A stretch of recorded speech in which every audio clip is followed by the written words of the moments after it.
আমি এবার point two point আসি। এখন একবার যে ব্যাংক আজান দিয়ে তকবীরে লিল্লাহ দিয়ে দখল করা হলো, সেই ব্যাংকের দখলটা বেদখল হয়ে যাবে, এই যাতনা তো আমরা বুঝি মানে স্পিকার। সুতরাং যারা পর্দার আড়ালে থেকে গ্রাহক বলে রাস্তায় আন্দোলন করছে, ভিডিওটা দেখেন, তাদের রাজনৈতিক পরিচয়। আমাদের মধ্যে অনেকে তো গ্রাহক আছে, গ্রাহককে বলে দেওয়া হচ্ছে বলেন বলেন আপনার অ্যাকাউন্ট আছে, বলে যে আচ্ছা ঠিক আছে, কত কয় 2-3 লাখ টাকা আছে, পিছন থেকে খোঁচা দিয়ে বলছে বলেন 7-8 লাখ টাকা আছে বলেছে, এটা রেকর্ড ভিডিও। তারা গ্রাহক হচ্ছে সেই রকম গ্রাহক। তা এখন পর্দার আড়াল থেকে নেমে পড়েছেন, এটা ভালো। বেপর্দা হওয়া, বেনাকাব হওয়া কোনো কোনো ক্ষেত্রে খারাপ, তবে এই ক্ষেত্রে ভালো হয়েছে যে মানুষ জানতে পেরেছে।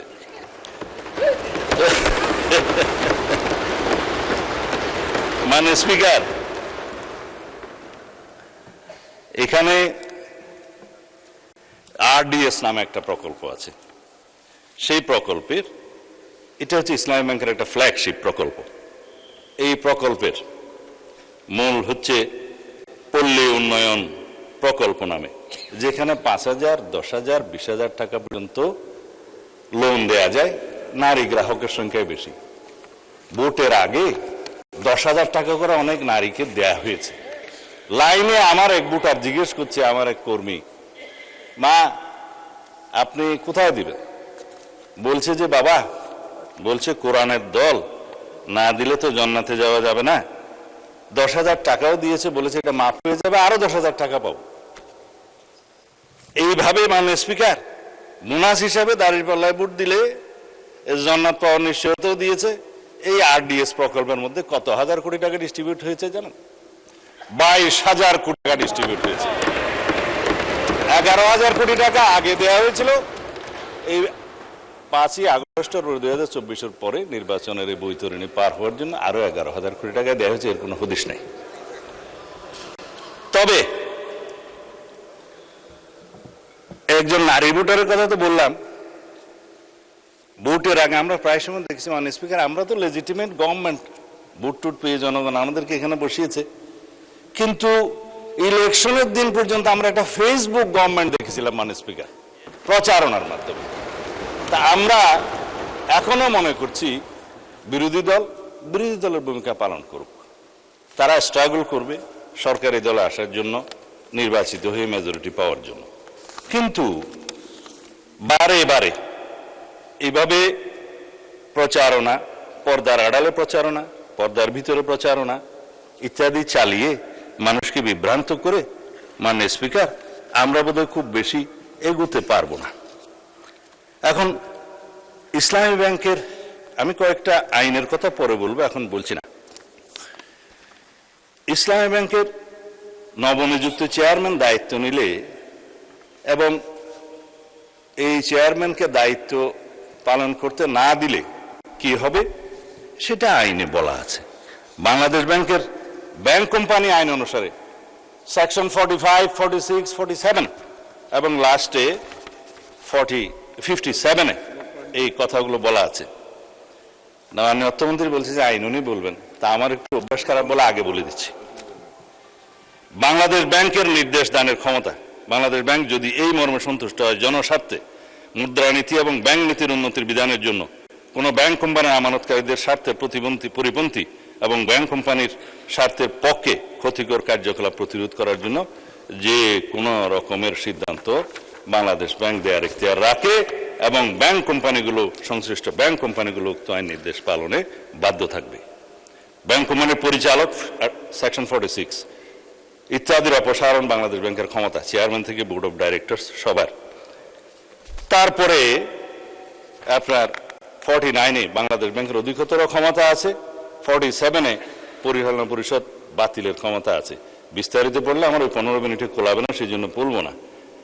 এই পরিষদ বাতিল করা এবং নির্দিষ্ট মেয়াদ পর্যন্ত নির্দেশনা দেয়া, এগুলো সব বাংলাদেশ ব্যাংকের এখতিয়ার, ব্যাংক কোম্পানি আইন। তাইলে আগে আইন পরিবর্তন করুন, বাংলাদেশ ব্যাংক কোম্পানি আইন পরিবর্তন করে তারপর আপনারা এই আলোচনায় আসেন। অন্যথায় রেগুলেটরি অথরিটি হিসাবে বাংলাদেশ ব্যাংক তার নিজস্ব ক্ষমতা বলে দেশের স্বার্থে ব্যাংককে রক্ষা করার স্বার্থে এই সমস্ত কার্যক্রম তারা চালু করবে। মাননীয় স্পিকার, তারা তদন্তের কথা বলছেন, তদন্ত করার জন্যই তো। যদি এখন বলি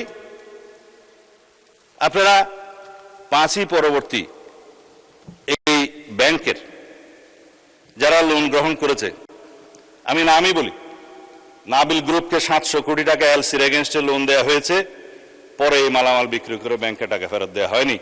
দুষ্টু লোকেরা বলে সেটা কোনো এক দলের নির্বাচনী তহবিলে গেছে, এবং তারা একটা টিভি চ্যানেল প্রতিষ্ঠা করেছে, এবং সেই টিভি চ্যানেলটা কোন পক্ষে খেলছে সেটা আমরা জানি। তার ব্যাংক লায়াবিলিটি হচ্ছে 16,000 কোটি টাকা, তার বিরুদ্ধে তদন্ত কেন হচ্ছে না? সেই জন্য তদন্ত হবে মাননীয় স্পিকার। এখন লান্তাবুর গ্রুপকে হেড অফিসের অ্যাপ্রুভেল ছাড়া নির্বাচনের আগে 40 কোটি টাকা লোন দেওয়া হয়েছে, যার কোনো সদুত্তর নাই। এগুলো তদন্ত হবে মাননীয় স্পিকার। সোশ্যাল কর্পোরেট রেসপন্সিবিলিটি নাম দিয়ে যারা ঢাকা থেকে কক্সবাজার পর্যন্ত বিমানের টিকিট পর্যন্ত ব্যাংকের থেকে করিয়েছে, সেগুলোরও তদন্ত হবে মাননীয় স্পিকার। রেকর্ড আছে, এগুলো পত্রিকায় প্রকাশিত হয়েছে।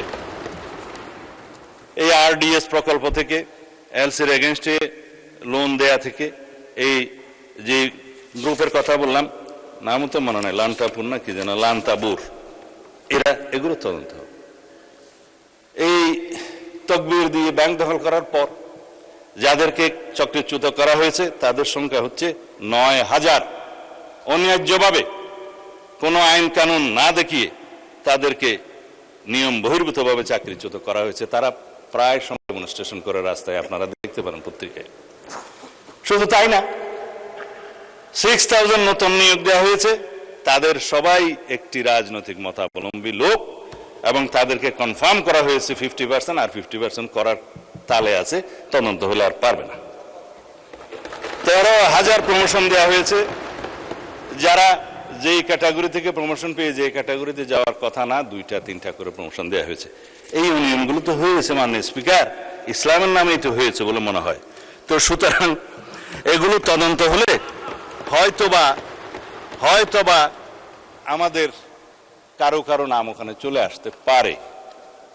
এই তদন্ত হোক, টাকা কোথায় সরানো হয়েছে সেটা তদন্ত হোক। যেহেতু দাবি করা হয়েছে যে এস আলম গ্রুপের লক্ষ কোটি টাকা পাচার করার যে অভিযোগ তোলা হয়েছে, আমরা দাবি করছি মাননীয় স্পিকার, সমস্ত অর্থ পাচারের তদন্ত করা হোক, বাংলাদেশ ব্যাংকের নেতৃত্বে করা হোক।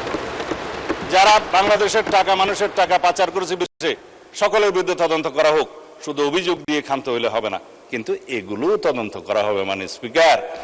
এই যে ইন্টারিম গভর্নমেন্টের সময় দখলদারিত্ব এবং মব সৃষ্টির একটা পায়তারা যে ছিল, সেগুলোরও তদন্ত করা হবে। তারা কোথায় কোথায় কার নামে লোন দিয়েছে, কর্পোরেট সোশ্যাল রেসপন্সিবিলিটির টাকা কোথায় ব্যবহার করা হয়েছে, নির্বাচনের আগে সেই তহবিল কোথায় গিয়েছে, আরডিএস প্রকল্পের টাকা কত লোককে দেওয়া হয়েছে, কিভাবে দেওয়া হয়েছে, সেগুলো ফেরত আনার ব্যবস্থা করা হবে, তদন্ত করা হবে মাননীয় স্পিকার। এখন সেই জন্যই বলছিলাম, কি যাতনা বিষয় বুঝিবে সে কিসে, কবু আসিবে সে ধ্বংসে নিজারে। আমরা ন্যায় নীতি প্রতিষ্ঠা করতে যাচ্ছি, আপনাদের আহ্বান মতো যে এখানে দুনিয়াতে ন্যায়ের নীতি প্রতিষ্ঠা করা হবে, সৎ পথে ন্যায় আশা করা হবে। তো ন্যায় একজনের জন্য চাইবেন, আপনাদের জন্য চাইবেন না, তা তো হতে পারে না। আমরা সকল গ্রাহকের এবং শেয়ার হোল্ডারদের স্বার্থ রক্ষা করব, ন্যায় নীতি প্রতিষ্ঠা করব, সুষ্ঠুভাবে তদন্ত করব। মাননীয় স্পিকার, শুধুমাত্র একজন চেয়ারম্যান নিয়োগকে নিয়ে যে অভিযোগ করা হয়েছে, বাংলাদেশ ব্যাংক থেকে তার প্রত্যুত্তরে বলা হয়েছে এই অফিসারের, এই চেয়ারম্যান যাকে নিয়োগ দেওয়া হয়েছে, তার বিরুদ্ধে কোনো অভিযোগ প্রমাণিত হয়নি, কোনো তদন্ত নাই। যদি নতুনভাবে অভিযোগ আসে সেটা তদন্ত হবে। এখনো পর্যন্ত তো সে প্রিজাম্পশন অফ ইনোসেন্স নীতি অনুসারে তার বেনিফিটটা পাবে, যে তার বিরুদ্ধে শুধু অভিযোগ আনা হচ্ছে মৌখিকভাবে বা পত্রিকায়, সেই অভিযোগের তো তদন্ত হয় নাই। সুতরাং প্রিজাম্পশন অফ ইনোসেন্স হিসাবেই সে তার বেনিফিটটা পাবে। যদি অভিযোগ আনে, তদন্ত হবে, তখন সেটা দেখা যাবে। এবং he who seeks equity must come with clean hand, this is one of the maximum of the equity. তারা যেগুলো বলছে, তারা যদি ক্লিন হ্যান্ডে থাকে, তাহলে তারাও তদন্তের ফেস করুক মাননীয় স্পিকার। যাদেরকে আজকে ব্যাংক কর্মচারীদেরকে অফিসে ঢুকতে দেওয়া হচ্ছে না, এবং কলম বিরতির নামে জবরদস্তিমূলক ব্যাংকে যেয়ে বাধা দেওয়া হচ্ছে। আমাদের কাছে তো ভিডিও আছে।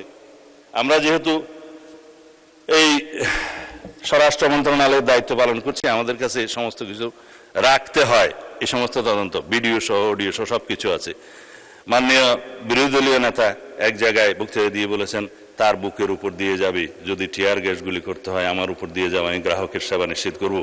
গ্যারান্টেড মাননীয় বিরোধী দলীয় নেতা, গ্রাহকদের আমানতকারীদের স্বার্থ নিশ্চিত করার জন্য আমরাও বুক পেতে দেবো, শুধু আপনি কেন। সুতরাং ন্যায় নীতি প্রতিষ্ঠা করা হবে। আজকে ইন্টারেস্টিংলি দেখছি আমাদের এনসিপির বন্ধুরা কেউ নাই। আপনারা জামায়াত ইসলামকে কি তারা এনসিপি অ্যাভোট করলো কিনা জানি না, কেউ বক্তৃতাও দেয় নাই। আমি চেয়ারগুলো খালি দেখে বলতেছি মাননীয় স্পিকার। তবে এখানে একটা দাবি রাখি, অন্যায্যভাবে যাদেরকে চাকরিচ্যুত করা হয়েছে তাদের সবাইকে চাকরি ফেরত দেওয়ার জন্য একটা তদন্ত পরিচালনা করা হোক। আর যাদেরকে রাজনৈতিক বিবেচনা চাকরি দেওয়া হয়েছে তাদের কয়টা সঠিক নিয়োগ হয়ে গেছে সে বিষয়েও তদন্ত করা হোক। মাননীয় অর্থমন্ত্রীকে অনুরোধ করছি, Bangladesh bank as regulatory authority of the banks, central bank, তার যথেষ্ট ক্ষমতা আছে, ব্যাংক কোম্পানি আইনের ক্ষমতা দেওয়া আছে, সেই জন্য সেভাবে যায়। ধন্যবাদ মাননীয় স্পিকার। আমি এক সেকেন্ড